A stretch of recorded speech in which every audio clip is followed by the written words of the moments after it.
Entonces, muy buenas tardes, bienvenidos y bienvenidas a esta mesa de la tarde en la cual vamos a hablar sobre la MC13. Nos acompañan Gabriela Navarro de la Cátedra OMC Costa Rica y también Humberto Zúñiga Schroeder de la Universidad del Pacífico y también en un inicio de la Cátedra OMC de Perú. Eh, y entonces vamos a hablar sobre justamente estos alcances de la conferencia ministerial 13 que se han estado hablando casi todo el día de ayer y casi todo el día de hoy, y tal vez vamos a tener un poco más de profundidad sobre algunos temas vinculados ahora con ustedes. Sin más, les cedo la palabra. Gabriela, por favor. Muchas gracias, Víctor. Bueno, primeramente agradecerle a la Cátedra OMC de Perú por ser el host de esta tercera edición del Coloquio de Cátedra. Ya tenemos rato de estar reuniéndonos, hacer estas conversaciones siempre muy importantes y un placer compartir el panel con Humberto.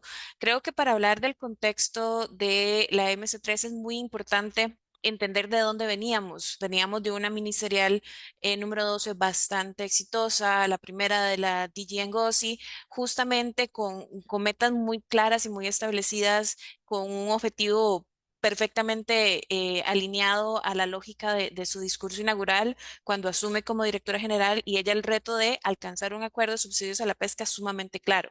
Creo que desde esa línea empezamos a ver un esfuerzo del trabajo, mediamos un tema de contexto de pandemia y toda la reconfiguración que eso empezó a implicar para muchos países y pues la decisión de ella de perseguir justamente acuerdos significativos, creo que marcan un precedente en las ministeriales que tal vez en ediciones anteriores a la doceava venían un poco más tranquilas o más mermadas en los acuerdos que se alcanzaban.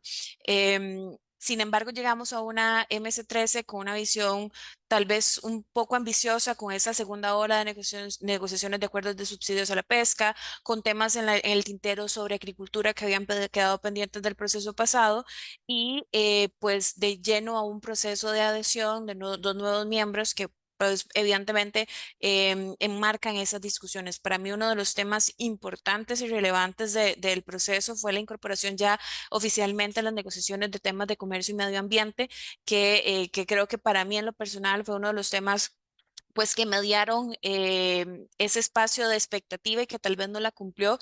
Y pues claramente es evidente que los temas de medio ambiente no avanzan por propios intereses de los países y que creo que eso es lo que llega a complicar un poco la discusión que se empieza a desarrollar en las negociaciones. Tenemos acuerdos interesantes, vemos, bueno, como les mencionaba, la adhesión de estos dos países a la organización, Comoros y Timor-Leste, bueno, que están ahorita en proceso de la rectificación ya a nivel nacional. Vemos la amplitud del waiver que se había generado a LATPIC la ministerial pasada, en la número 12, y vemos avances significativos en temas de discusión.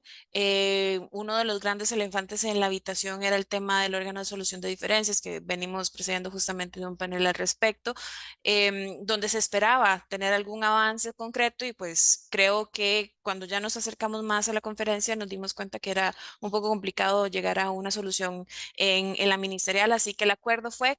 No hay acuerdo, pero tratemos de alcanzar un acuerdo para finales de este año. Justamente creo que fue el martes, ya se hacía la primera socialización de los avances de esas negociaciones con la mediadora que estamos encarando en este momento del proceso de, ok, perfecto, vamos a escuchar las propuestas, hacia dónde vamos a ir. Creo que otro de los puntos importantes y que también tuvimos parte de discusión en el coloquio fue la firma del acuerdo sobre fomento de las inversiones para el desarrollo, iniciativa estimulada por Colombia, por Chile, donde la embajadora Bosa estuvo compartiendo con Víctor en horas anteriores y vemos, creo que esa es la nota y el tinte de hacia dónde se puede estar dirigiendo las próximas negociaciones en la OMC, donde son iniciativas que tratan de ser multilaterales, sin embargo, por la falta de ese consenso o ese apoyo, teniendo identificados ciertos países que no son tan a favor de ese tipo de iniciativas, se opta por firmar acuerdos de alcance plurilateral y que bueno, tenemos el primer ejemplo donde es una iniciativa que empezaban 90 países, terminan firmando 123, si mal no recuerdo, donde vamos marcando ese paso con la apertura siempre. Creo que uno de los grandes retos y temas pendientes de ese apartado en específico fue el no apoyo para la incorporación oficial en el anexo 4 del Acuerdo de Marrakech, donde ahí encontramos ciertos países que se opusieron a este avance. Y otra de las iniciativas que resalto, bueno, nosotros también siendo de parte de la Cátedra de Costa Rica, una de las iniciativas lideradas por el país, que fue justamente la incorporación de nuevas disciplinas sobre las buenas prácticas en reglamentación nacional en tema de comercio de servicios. Una iniciativa que lo que pretende es justamente hacer un proceso de simplificación de trámites para a la hora de hacer el comercio de servicios y que dentro de las estimaciones que se generaban en el marco de esta iniciativa, se estima que eso puede llegar a representar un ahorro de hasta 125.000 millones de dólares para todo el mundo. Entonces son iniciativas que vemos que van permeando. No es una iniciativa que aplicó para todos los países, si mal no recuerdo, son alrededor de 52 países los que empezaron a hacer este proceso de homologación de buenas prácticas en el tema de reglamentación nacional, pero bueno, que ahí vamos marcando ese precedente y la ventaja es que parten del principio de nación más favorecida, así que todos los países miembros de la OMC van a poder verse beneficiados del proceso. Otro de los temas, para no ir monopolizando tanto la discusión y escuchar un poco la perspectiva del profesor Humberto, es el tema de las iniciativas en materia de desarrollo. Creo que era uno de los grandes temas que veníamos trabajando y creo que ha sido una línea de trabajo importantes de la DG en GOSI y vemos como esos acuerdos de ir haciendo las transiciones. Uno de los acuerdos que me gustó mucho fue ese proceso de graduación de los países menos desarrollados, menos adelantados, de darles ese espacio de transición para ir incorporándose ya a la normativa de la OMC sin los ajustes y apoyos que están acostumbrados a recibir en este contexto, de esos 3 años de irse adaptando a las reglas y creo que va muy acorde con los principios de la OMC de esa gradualidad y previsibilidad. Entonces creo que esos son de los temas que me llamaron de la atención de esos acuerdos que se alcanzaron en el marco de la ministerial.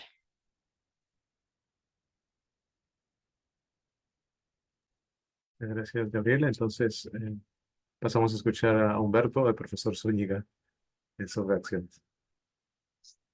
Gracias, Víctor, por la gentil invitación. Agradecer a la cátedra OMC, agradecer a Gabriela también por tan interesante presentación. Y en realidad, muy brevemente, yo creo que el balance justamente de esta conferencia ministerial ha sido muy positivo, ¿no? Se han alcanzado, creo yo, varias decisiones que justamente apuntan a fortalecer el sistema multilateral de comercio, ¿no? Creo que uno de los temas más importantes es el haberse un poco reafirmado el compromiso de restablecer un sistema de solución de diferencias en pleno funcionamiento para finales del 2024. Obviamente todos somos conscientes de el impasse que tenemos actualmente frente a la ausencia de un órgano de apelación operativo. Otro de los puntos que también creo yo me pareció muy positivo es la renovación de la moratoria del comercio electrónico, un poco manteniendo las transacciones digitales internacionales libres de aranceles hasta la próxima conferencia ministerial. Y esto es algo que justamente la directora general OMC en su visita al Perú hizo hincapié, ¿no? La necesidad de fortalecer lo que es el comercio digital. Otro de los puntos que creo que también han sido bastante interesantes es la finalización de justamente el acuerdo de facilitación de las inversiones para el desarrollo y la mejora del uso de disposiciones de trato especial y diferenciado por los países en desarrollo. De manera adicional, creo que también ha sido positivo, bueno, un poco dejando parcialmente de lado lo positivo, ¿no? Yendo un poco a lo negativo, ¿no? Del impasse justamente en temas de agricultura, que a fin de cuentas no ha arribado a buen puerto, lo cual creo yo que era previsible. Pero al margen de eso, creo yo también el fortalecimiento de lo que es la perspectiva de la intervención de la mujer justamente en lo que son transacciones, en lo que es el rol que ella desempeña en el comercio internacional, algo que también fue justamente reafirmado en el marco de la conferencia ministerial. Obviamente también sabemos que sobre el acuerdo de subvenciones pesqueras, Sudáfrica presentó su instrumento de aceptación a la OMC, con lo cual ya actualmente tenemos 71 partes que formalmente han aceptado justamente este acuerdo, lo cual es obviamente también un paso importante dentro del régimen OMC. Además, ya bueno, muy brevemente también para no extenderme demasiado, la entrada en vigor de la iniciativa conjunta de reglamentación nacional que facilitará el comercio internacional de servicios. Justamente también la directora general hizo referencia a la importancia de fortalecer el tema de servicios en el marco de justamente el régimen multilateral de comercio.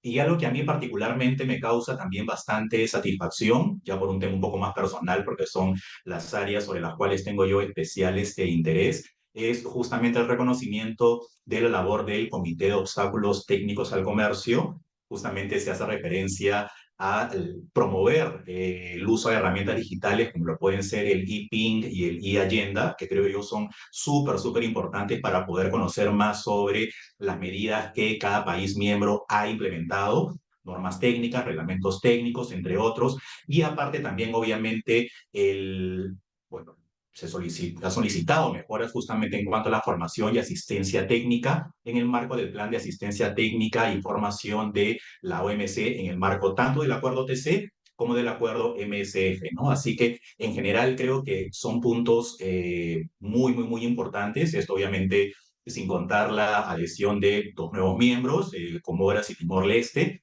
Así que en general, creo que un balance muy positivo de esta conferencia ministerial.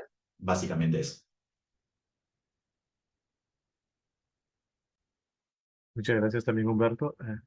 Solo antes de hacerle nuevamente la palabra a Gabriela, ¿cómo ven ustedes desde el punto de vista de los países en desarrollo que haya esta perspectiva positiva de la MS-13? Digamos? Lo digo porque hay algún sector sobre todo de la doctrina, tal vez es un poco más académico, menos político, que considera que el hecho de tener reglas, de tener una organización como esta puede ayudar en el balance de poder.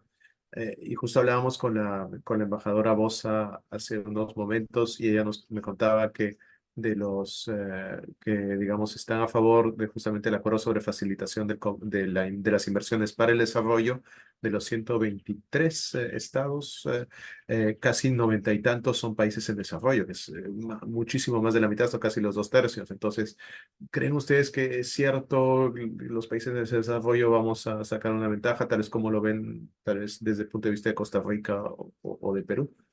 Sí, Gabriela, no sé. O tal vez también quieres también reaccionar a lo que dijo Humberto. No, creo que la pregunta que generas puede generar más bien más discusión y creo que es acertado esa visión.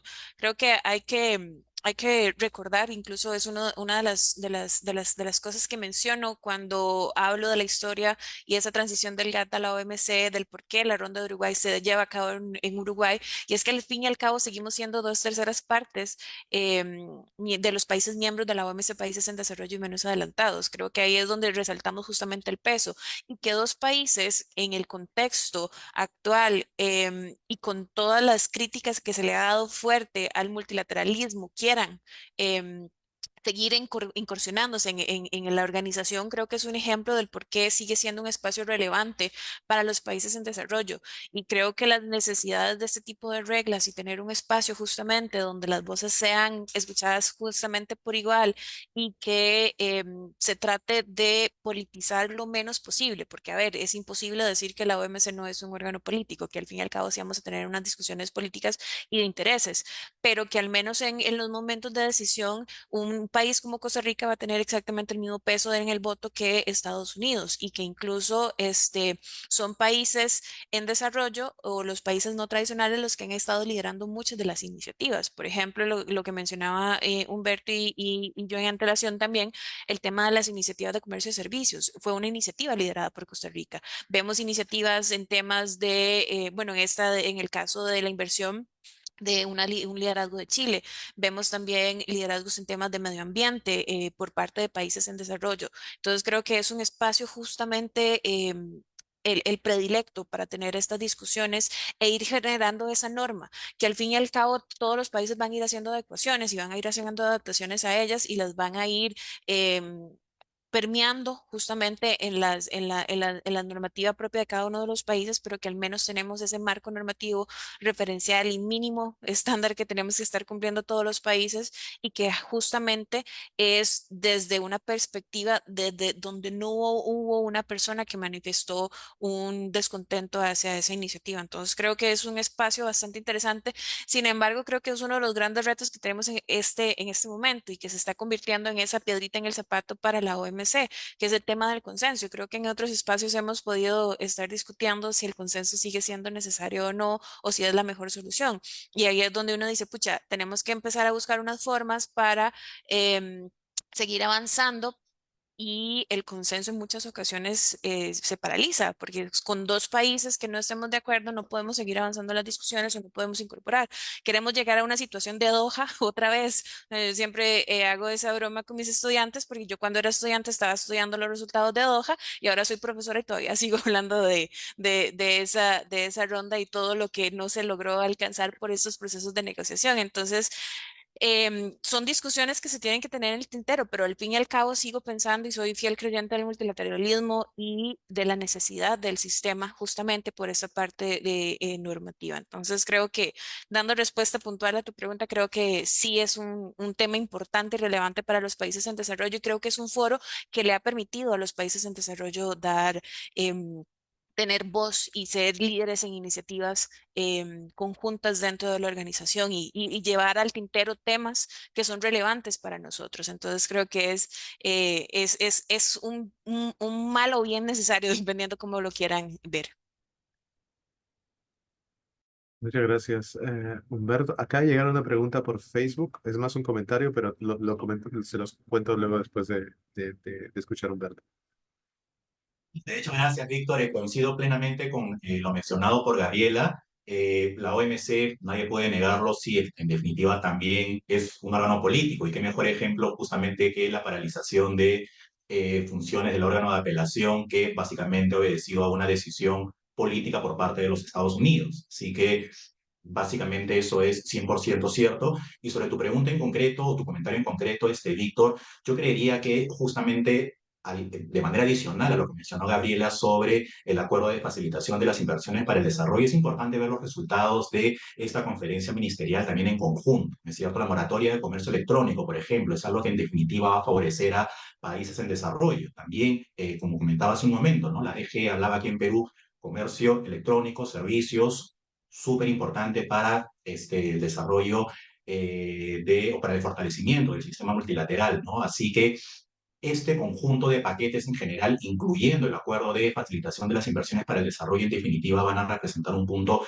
importante de partida para países como el nuestro, ¿no? Y sí, coincido también plenamente en lo mencionado por Gabriel, en justamente algunas dificultades que puede generar las reglas que actualmente tenemos sobre el consenso, ¿no? Y que en cierta medida también representan un obstáculo, en cierta forma, para la adopción de decisiones que puedan favorecer a países en desarrollo como el nuestro, ¿no? Básicamente eso.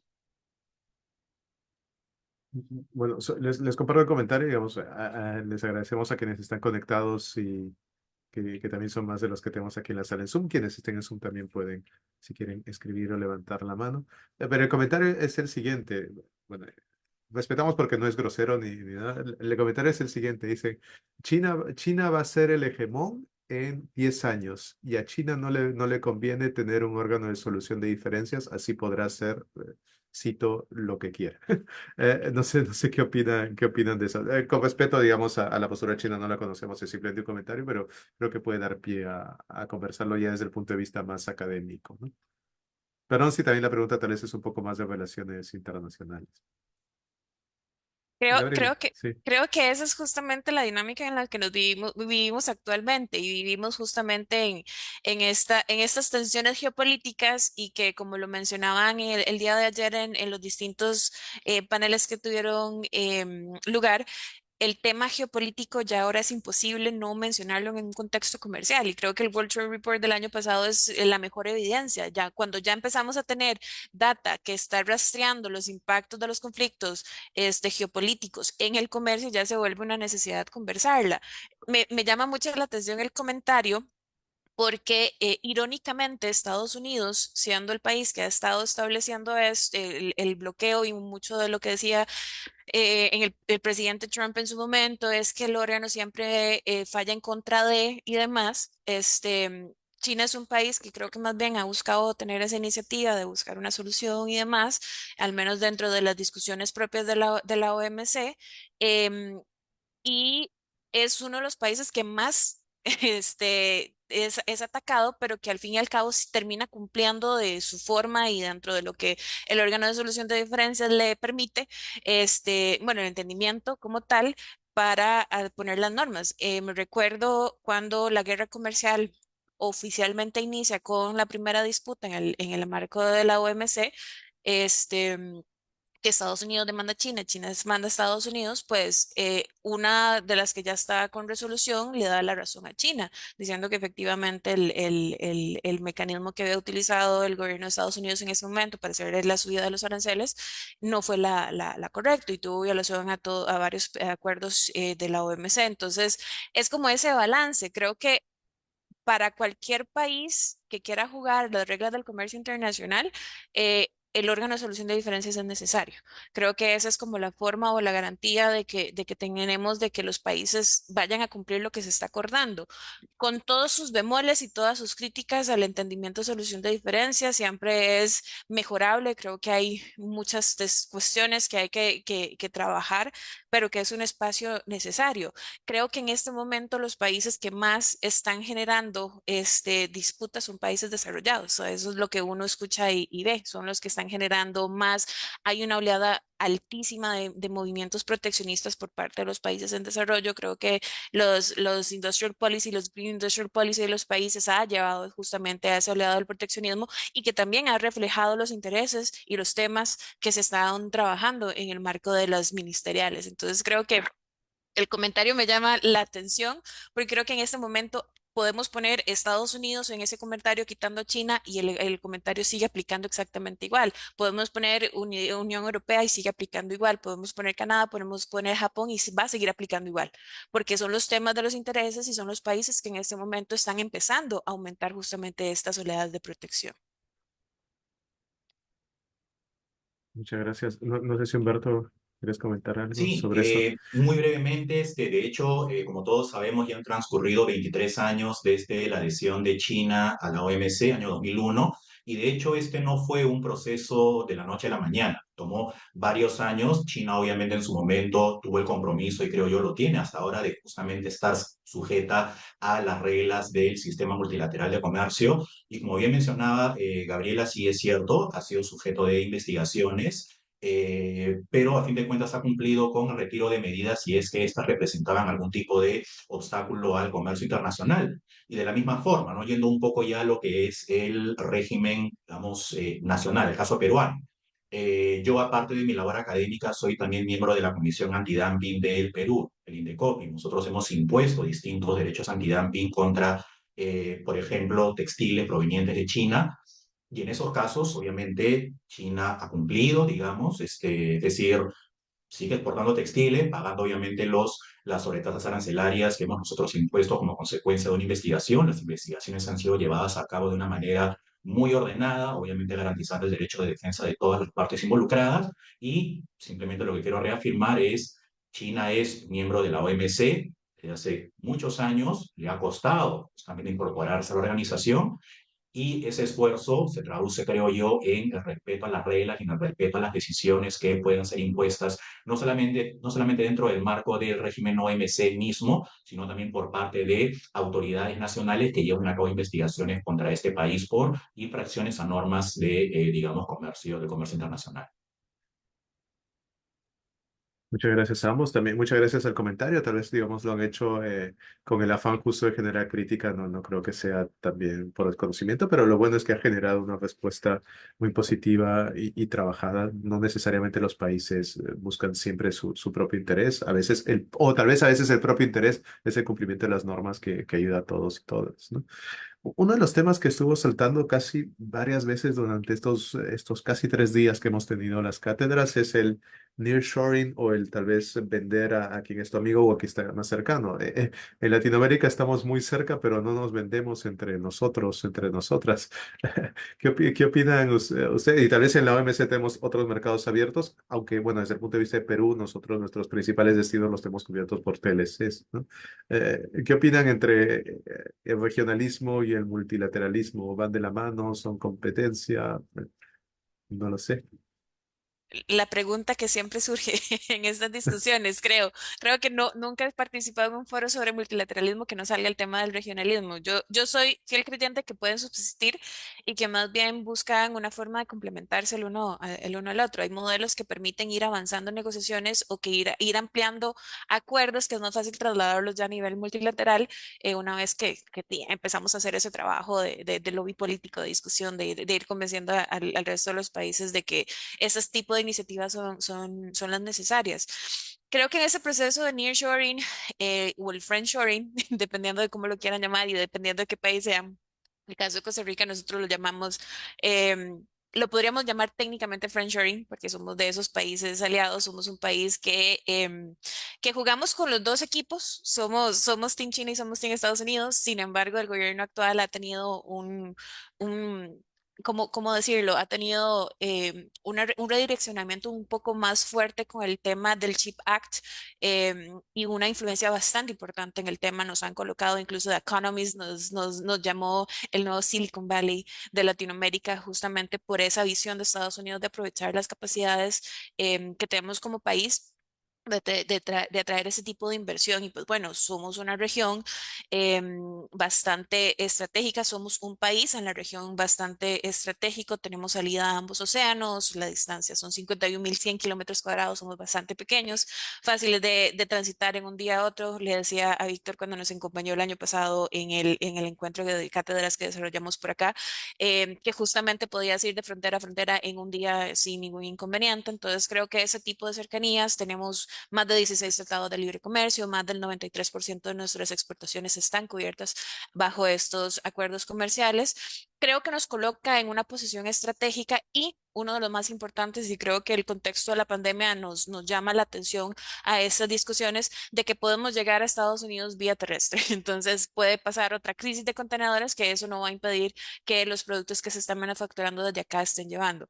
Creo que en un contexto geopolítico actual donde siempre digo que la pandemia llegó a evidenciar realidades que nos estábamos, bueno, los países desarrollados estaban tapándose los ojos y no querían aceptar esas dinámicas de las cadenas globales de valor y cómo gran mayoría estaban pasando por China y el poder que tenía China justamente sobre las cadenas globales de valor en ese momento no, fue un tema que no gustó y que a partir de ahí empezamos a ver ese replanteamiento del offshoring no necesariamente buscando siempre la eficiencia de costos y de producción, sino que empezamos a buscar lugares donde eran tal vez un poco más caros los costos, pero un poco más estratégicos porque podíamos eliminar estos riesgos o factores geopolíticos que podrían estar generando tensiones o retrasos o también imprevistos logísticos. Entonces creo que Latinoamérica fue uno de los llamados a alzar la bandera y decir, hey, aquí estamos nosotros.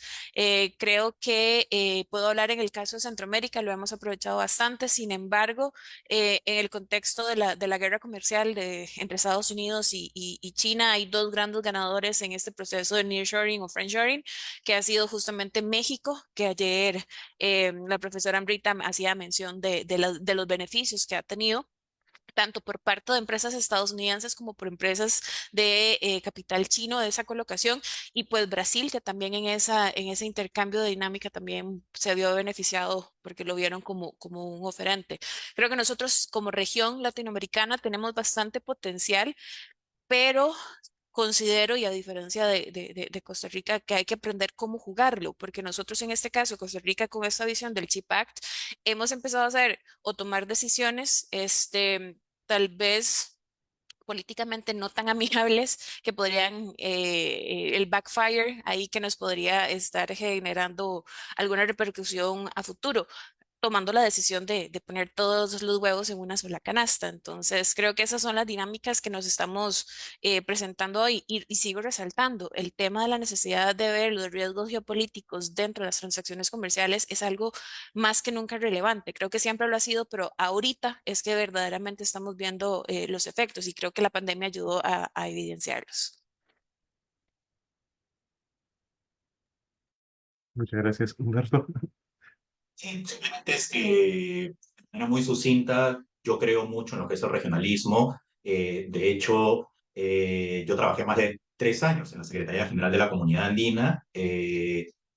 Como todos sabemos, Comunidad Andina, Perú, Bolivia, Colombia, Ecuador, zona de libre comercio, libre flujo de bienes, especialmente bienes manufacturados, lo cual obviamente fomenta el empleo. Al margen de eso, si nos centramos en lo que es el Perú, es cierto, tenemos el CPTPP, tenemos Alianza del Pacífico, todos estos esquemas de integración regional obviamente han contribuido y siguen contribuyendo a la generación de riqueza. Así que creo yo que la existencia de un regionalismo no tiene por qué contradecirse con justamente la existencia del multilateralismo, ¿no? Es más, justamente nuestra pertenencia a bloques de integración regional, creo yo, ha sido y sigue siendo provechosa hasta este momento al generarnos, obviamente, riqueza, mayor flujo de bienes, servicios, capital, etcétera, ¿no? Que eso es lo que siempre debemos nosotros apuntar de manera general, ¿no?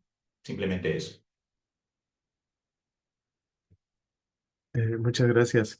No sé si quieren hacer, ya para ir concluyendo, si quieren hacer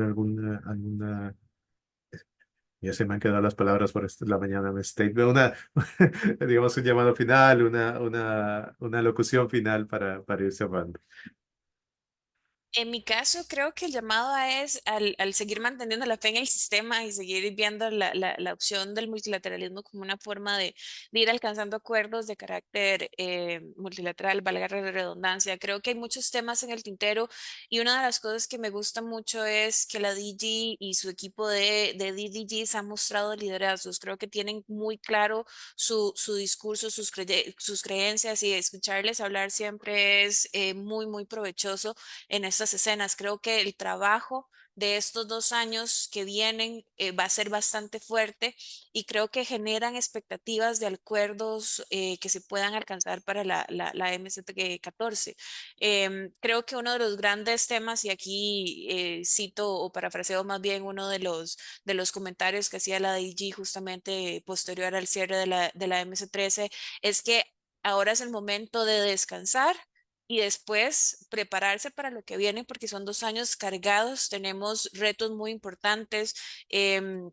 Algo que me gusta nuevamente de la DG es que ella desde que entró dijo, yo sé que es una organización que necesita actualizarse, necesita hacer este proceso de reforma y transformación, necesita adaptarse al contexto del comercio internacional y creo que lo hemos ido viendo, incorporación de temas y que bueno, que han sido los temas centro que hemos discutido durante estos 3 días de coloquio, casi 3 días de coloquio, como son el tema de comercio y género, en todo su esplendor de la palabra y el contexto, comercio y medio ambiente, inclusión, desarrollo sostenible. Creo que son temas que no tenemos a este momento ese espacio tan determinado en la normativa per se, pero que han estado generando discusión ahí y hay una necesidad y creo que es una realidad que todos los países miembros, la gran mayoría, han empezado a llamar la atención hacia esos temas. Hay bastantes iniciativas en temas medioambientales. Hay, si no me equivoco, 3 iniciativas, debates estructurados sobre el medio ambiente, la iniciativa para la reducción de los subsidios a los combustibles fósiles y la iniciativa liderada por China sobre reducción del uso de plásticos y demás. Creo que o al menos visualizo desde esa perspectiva que hay un interés real de un grupo de países de empezar a alcanzar acuerdos, de darnos cuenta de ese impacto en el medio ambiente. Creo que los retos va a ser el cómo permeamos los intereses propios de los países con ese nivel y esas oleadas proteccionistas que hemos ido viendo cómo han resurgido con los intereses multilaterales y esas realidades, tema de cambio climático, el tema de agricultura. El tema de seguridad alimentaria también es algo bastante clave. Y una de las cosas que me gustó mucho de la ministerial pasada es empezar a prever las situaciones que pueden pasar en el futuro. Uno de los temas que surgió en la MC12 fue cómo podemos prevenir futuras pandemias y que no nos llegue a pasar lo que nos pasó en el contexto internacional en este momento, en el contexto de la pandemia de la COVID. Creo que nadie antes del 2019 metía en su planificación de cadenas globales de valor y gestión de riesgo que una pandemia iba a paralizar el mundo completamente por un año y medio. Creo que eso es una realidad que nadie la esperaba y que ahora, al día de hoy, si alguna persona que está haciendo una planificación de una cadena de suministros no planea eso y lo que eso pueda eh, eh, implicar, creo que está un poco perdido. Son realidades y contextos muy, muy, muy latentes. Creo que ese proceso de globalización, desglobalización y el llamado a la reglobalización es importante. Y para no acaparar y de darle ya el pase de cierre a Humberto, en la visita de la directora general a Chile, llamó la atención a estos tres puntos. El comercio y el proceso de reglobalización debe de ser inclusivo, verde, sostenible y digital. Creo que esos son los cuatro llamamientos que tenemos nosotros, y más como cátedras, y creo que todos vamos bastante bien orientados a la discusión de esos temas. El tema de la inclusividad, el tema de la incorporación del eje medioambiental y el impacto del desarrollo sostenible de los mismos, y pues evidentemente esa transición a la economía digital que es una realidad. Y creo que hacia ahí es donde están los retos propios de la organización y hacia ahí es donde están trabajando. Gracias, Humberto. Bien, creo que Gabriela no podría haberlo resumido de mejor forma. Coincido plenamente con lo que ha mencionado. Eh, Simplemente recalcar, creo yo, la importancia de básicamente contar con un ecosistema digital, ¿no? Como sabemos también, en el marco de esta última conferencia ministerial se ha encargado a la Secretaría de la OMC que proporcione información sobre retos y oportunidades para las pequeñas economías en el uso del comercio electrónico y el ecosistema digital para justamente impulsar la competitividad, ¿no? Ya hemos mencionado que básicamente existe el acuerdo de no imponer derechos de aduana a las transmisiones electrónicas hasta el 14º periodo de sesiones de la conferencia ministerial o el 31 de marzo del 2016. Es decir, lo que quisiera es ver cuál es el avance justamente para la próxima conferencia ministerial, ¿no? ¿Qué ha pasado en lo que es comercio electrónico? Creo yo que ahí radica justamente el futuro y creo yo también que justamente economías en desarrollo como las nuestras tienen que centrar también ahí sus ojos, ¿no? En lo que es el comercio electrónico. Básicamente eso. Muchísimas